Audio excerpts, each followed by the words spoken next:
Hello, welcome to my YouTube channel and more importantly my first ever video.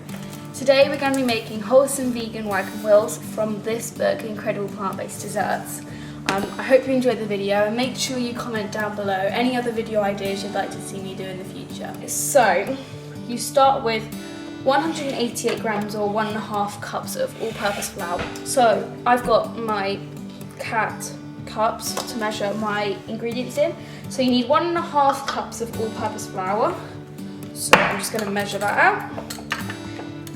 1/3 of a cup or 80 milliliters of vegetable oil.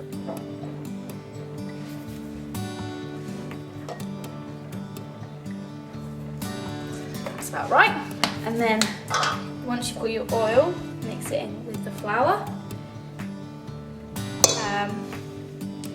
Then you're going to add 3 tablespoons of coconut sugar, which is 27 grams.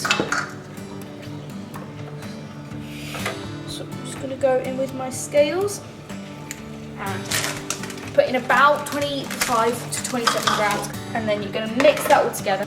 So once you put your sunflower oil, sugar and flour all together, you're going to mix it. You can use either a spoon or a balloon whisk for this. I'm going to use this balloon whisk to start with, and you're just going to try and mix that all together. The recipe then calls for 2 to 4 tablespoons of water. So I'm going to start with 2 and then keep adding more if I need it. So I'm just going to get some water. 1, 2, I did that really badly. Mix that all together.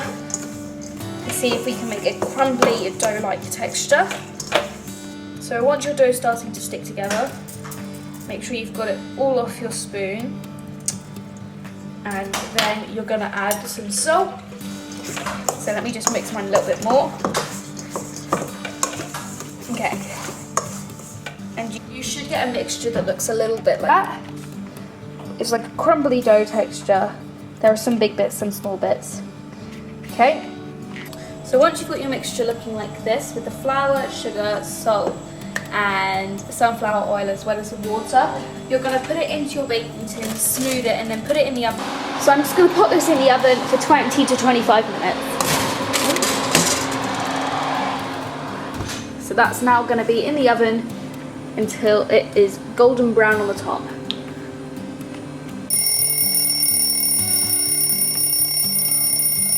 So my timer is just gone, I'm just going to take it out of the oven.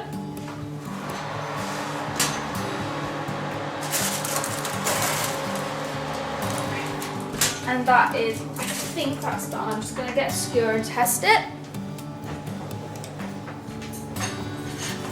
Oh, and then my fork, that will do the same job. And that is perfect because it's just cooked all the way through. As you can see, that is nice and crunchy, and that just lets some of the steam out as well. Okay, so that is now going to stay on the side for about 10 minutes to let it cool down, and then put it in the fridge until it's cooled down completely, and then I'll be back. So once you've got it out of the fridge and it's all cooled and nice, you need to get your raspberry jam, or any kind of jam, but I think raspberry's the best. And then you need to just get a spoon and cover the biscuit in, so do a layer of strawberry jam to cover the layer of biscuits. So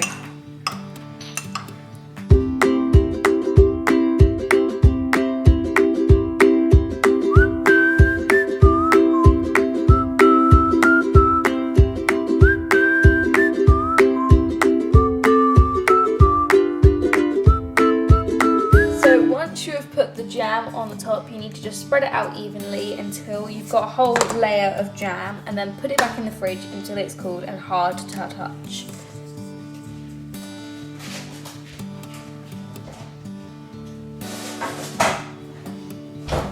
And once you've done that, you need to tidy it up before you go on to the next step.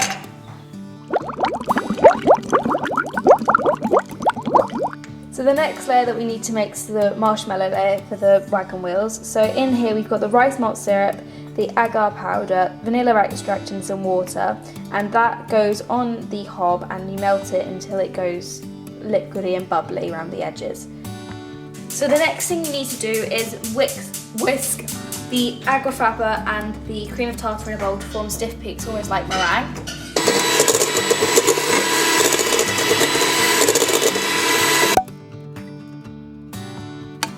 So once you have melted the ingredients in the pan and you form stiff peaks with the ingredients in the bowl, you need to tip in the hot syrup and mix it together to make a marshmallowy kind of texture. I've now mixed together the hot syrup with the agrafaba and the cream of tartar, and that's just formed stiff peaks and it's gone like a creamy kind of colour. And so now you've got to put that on top of the biscuit and jam. So in here we've now got the biscuit, the jam and the marshmallow layer. So we're going to put that in the fridge for about 2 hours and then see what it looks like then, and then it should be hard when it comes out. So in here we've got 250 grams of chocolate, and we're just going to melt that and then mix it with some coconut cream to make a chocolate ganache, and then we'll see you in a second. Okay, so this is going to be just spreading the chocolate to make sure that we have none of the marshmallow showing. Ooh. And then we're going to put it in the fridge to cool, and then once it's cooled we will cut it with a knife and show you how to serve it. So it is now the next day and I left my wagon wheel in the fridge overnight, and it's currently looking like this. And I'm just going to warm up my knife with some hot water because the kettle's just boiled, and then that should cut through the chocolate and the layers, and I'm going to cut it into smaller bits. So this is what we've ended up with. It's kind of a mess, but it does taste good. So make sure that your knife is really warm when you're doing this, because otherwise it's just going to not work. So I'm going to give you some tips in a minute, so I'll be back in 2 seconds.